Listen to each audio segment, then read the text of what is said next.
Ok, hey salut les warriors, j'espère que vous allez bien parce que moi je la forme, je vais vraiment très bien comme d'habitude. Donc aujourd'hui on se retrouve pour le 8ème épisode de DML. Comme d'hab, j'ai vos questions, donc on va en traiter 3. La première, salut Cédric, est-ce que 2 entraînements de 2 heures par semaine suffisent pour avoir des résultats? Sinon je te kiffe, bon merci. Donc ça c'est une question qui m'a été posée sur le dernier DML en commentaire. Je pense, surtout quand on travaille en hypertrophie, 2 heures d'entraînement c'est beaucoup. Je pense que c'est trop. Quand on fait de l'hypertrophie, vraiment, moi mes séances parfois elles sont torchées en 45 minutes et à un moment donné elles l'étaient même en 30 minutes. Sans compter l'échauffement, bien sûr avec l'échauffement c'est un peu plus. Mais sans compter l'échauffement, la séance pure, elle peut durer entre 30, parfois 20. Il y a des protocoles qui se font en 20 minutes. Mais bon, en moyenne, entre 30 minutes et 1h15, 1h30 maximum. En plus de ça, 2 fois dans la semaine, c'est un peu dommage parce que peut-être que la personne part sur le principe de se dire ok très bien, je vais faire que 2 entraînements et je vais y passer 2 heures, comme ça j'aurai le temps de faire plus de choses. Comme ça, ça va combler le fait que j'y aille que 2 fois dans la semaine. Sauf qu'en fait ça marche pas comme ça. Si jamais c'est une personne qui n'a pas fait de sport ou qui reprend doucement le sport, y a pas de problème, on va pas commencer à y aller 3 fois par semaine à soulever des charges immenses avec des séances absolument tordues. Commencer par faire une séance par semaine, puis 2 séances par semaine quand on le sent mieux, puis 3 séances par semaine. Et en fait, pour quelqu'un qui débute et qui a déjà fait du sport avant, qui n'a pas de problèmes médicaux, pour progresser, l'optimal, en commençant, je pense, c'est de faire 3 séances par semaine qui vont durer, une petite heure et qui vont être faites à base de full body, c'est-à-dire qu'on va travailler tout le corps, on va apprendre à découvrir de nouveaux exercices sans forcément suivre un programme très précis, mais en ayant une petite idée de ce qu'on va faire en termes d'exercice et des groupes musculaires qu'on va travailler. Donc voilà, pour répondre à cette question, j'ai résumé en 2 secondes. Est-ce que 2 entraînements de 2 heures suffisent pour avoir des résultats? Pour les débutants, 2 heures c'est trop, et je conseille quand même de faire 3 fois dans la semaine 1 heure à base de full body. Ensuite, deuxième question, j'aimerais maigrir mais j'ai faim dans la journée et je mange. Est-ce que je peux couper mon appétit avec les pilules par exemple? Franchement, si tu veux perdre du poids avec les pilules, la seule chose que tu vas perdre c'est ton argent. Pour le peu que ça fonctionne, ça coûte trop cher, vraiment trop cher. Et puis c'est pas la bonne mentalité à adopter pour réussir à perdre du poids sur le long terme. Ce qu'il faut déjà faire, la base, c'est de vraiment manger plus souvent. Peut-être en plus petite quantité ou en plus grosse quantité si jamais tu manges des légumes, mais mange plus souvent. Mange 4, minimum 5, 6 repas, 7 repas par jour si tu veux, mais à base de petites quantités, comme ça va te couper ta faim. Voilà, première chose. Deuxième chose, le choix des aliments. Déjà premièrement, pour tout ce qui est glucides, donc pâtes, riz, quinoa, etc. Privilégier les glucides à index glycémique bas. C'est-à-dire qu'on va éviter tout ce qui est sucrerie. Bah, je sais pas, Snickers, j'adore les Snickers, mais bon, c'est pas grave. M&M's, enfin, toutes les bêtises comme ça. Parce que le sucre qui est contenu dans ces choses-là, il est très vite assimilé par le corps. Ça fait que 2 heures après, t'auras faim. Alors que sur du riz complet, des pâtes complètes, du quinoa et aussi les fruits, c'est super intéressant. Les fruits, t'as un index glycémique qui est bas. Et qui est plus bas en tout cas, ça te permettra de pas avoir faim dans 2 heures, tu vois. Et donc ça c'est très intéressant. Moi par exemple, ce que je faisais, c'est que à un moment donné quand je faisais une sèche, je mangeais des fruits. Ah non, j'étais pas en sèche à ce moment-là, j'étais en prise de masse. Voilà, prise de masse. Sauf que manger des fruits en prise de masse, c'est très bien, c'est cool, mais ça coûte cher. Surtout que j'ai tendance à privilégier la qualité à la quantité, donc ça fait que je prenais des fruits bio et paye ta diète quoi. Mais pourtant, jamais je n'ai eu un creux. Et c'était super étonnant. En plus, il y a plein de minéraux, plein de vitamines. Et ça, quand t'as une perte de poids, c'est super important pour garder une certaine vitalité. Et aussi manger assez riche en protéines et en fibres. Parce que des études montrent que quand on a une alimentation riche en protéines et en fibres, on a moins tendance à avoir faim après dans les heures qui suivent. Voilà, donc pour résumer, je vais faire un petit résumé à chaque fois des questions. J'aimerais maigrir, mais j'ai faim dans la journée et je mange. Est-ce que je peux couper mon appétit avec les pilules? Non, n'achète surtout pas de pilules, je t'en prie. Mange plus souvent, 5-6 repas par jour. Et avec des aliments pour les glucides à index glycémique bas. Et manger assez haut en protéines, assez haut en fibres pour ne pas avoir faim 2 heures après. Question importante, la question du titre de la vidéo. Je veux aussi traiter ces questions-là parce que en dehors de l'aspect y répondre, elles apportent certaines valeurs parfois qui sont, je pense, importantes à rappeler, d'autant plus que j'ai une communauté qui a mon âge et c'est un âge où on fait facilement des conneries. Donc mon pote m'a avoué qu'il trompait sa copine, mais cette copine-là, donc la copine de son pote, c'est sa meilleure amie. qu'est-ce qu'il fait? Est-ce qu'il le dit à sa meilleure pote? Est-ce qu'il le dit pas? Mais s'il le dit pas, elle va lui en vouloir. Enfin bref, c'est un truc un peu à la Game of Thrones, ce genre de choses, tu vois. Donc, qu'est-ce qu'il faut faire? Premièrement, je le rappelle, je vous en prie, ne trompez pas votre copain ou votre copine. C'est mal. Déjà, c'est pas bien pour la personne. Vraiment, ça fait du mal à la personne.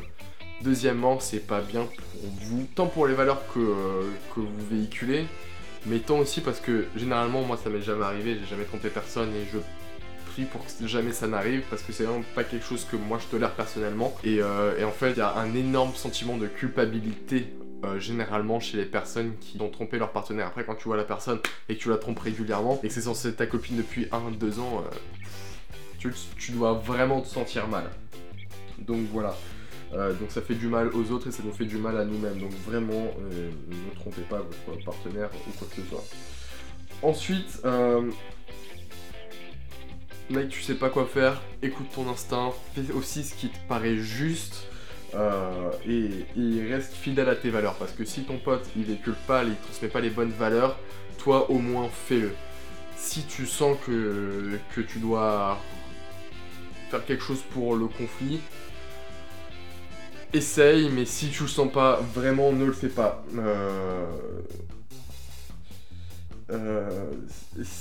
N'hésite pas aussi, parce que si, je sais pas comment tu l'as su, mais si ton pote l'a avoué, enfin te l'a dit à toi, peut-être parce que ça lui pesait trop sur la conscience, ce que tu peux faire, c'est vraiment lui parler, dis-lui que toi ça te fait te sentir mal, parce que c'est con qu'une erreur de sa part fait que toi tu te sentes mal, enfin c'est complètement bête, et pousse-le soit à l'avouer, soit à quitter sa copine. Perso, vraiment j'aurais tellement honte d'avoir trompé quelqu'un que je préférerais la quitter sans qu'elle ne sache rien, parce que c'est vraiment j'aime pas ça, vraiment j'aime pas ça. Donc dis-lui vraiment que soit faut qu'il arrête de la tromper, soit qu'il lui dise, soit qu'il la quitte. Vraiment pousse-le, dis-lui de toute façon que les choses, elles finissent toujours par se savoir. Part de ce principe-là, que les choses, elles finissent toujours par se savoir. Ça n'arrive pas tout le temps, mais ça arrive dans la majorité des cas. Et généralement, on récolte ce qu'on sème, et ce n'est rarement que de bonnes choses. Donc voilà. Ensuite, c'est ton pote. Solidarité masculine, solidarité féminine. Ne le dénonce pas. Sois loyal envers lui, c'est ton pote quand même. Donc sois loyal. Toi t'as des valeurs, ton pote en a peut-être moins, mais toi t'en as, donc sois loyal envers lui. Ne le dénonce pas à sa copine, du coup, même si c'est ta meilleure amie et que tu le sens mal par rapport à ça. Parce que quoi de pire que d'apprendre par une autre personne que ton copain ou ta copine t'a trompé, enfin bref, c'est... Voilà, ça doit être très difficile. Et enfin, je veux finir là-dessus. Est-ce que tu dois vraiment intervenir? Elle est là la question, parce que finalement... c'est pas tes affaires, donc en fait finalement c'est pas tes affaires, donc est-ce que tu dois te mêler de ce qui ne te concerne pas, des relations de couple qui ne te concernent pas? J'en doute fortement. Donc parle à ton pote, dis-lui que toi tu te sens mal, et essaye de le convaincre soit de la quitter, soit d'arrêter de la tromper, soit de lui avouer. Voilà, et si j'ai un conseil à te donner, c'est vraiment de l'éloigner des personnes, des filles qui sont un peu chères, style ta meilleure amie, ta copine, parce que si quelqu'un trompe une autre, c'est que c'est pas une personne qui a de bonnes valeurs.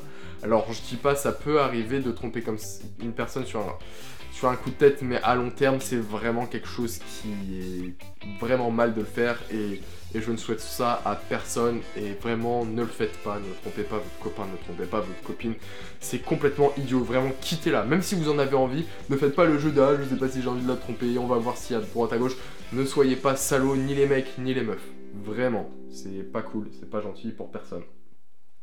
Donc voilà, je vais résumer cette question. Mon pote m'a avoué qu'il trompait sa copine, mais c'est ma meilleure amie. Je fais quoi? Première chose, tromper c'est mal, à la fois pour vous, mais pour les autres. Écoute ton instinct, fais ce qui te paraît juste, dis-lui que ça te fait du mal au fond de toi, et essaye de le convaincre en lui disant que finalement tout finit par se savoir. Et sois quand même loyal parce que c'est ton pote, parce que t'es un mec, et que les mecs on a certaines valeurs quand même à véhiculer. Et finalement... est-ce que tu dois vraiment intervenir? Parce que ce ne sont pas tes affaires, et éloigne-le vraiment de toutes les filles auxquelles tu tiens, parce que comme on dit, hein, la maxime dit on ne change pas le scorpion, donc s'il l'a fait une fois, peut-être qu'il le fera une deuxième fois.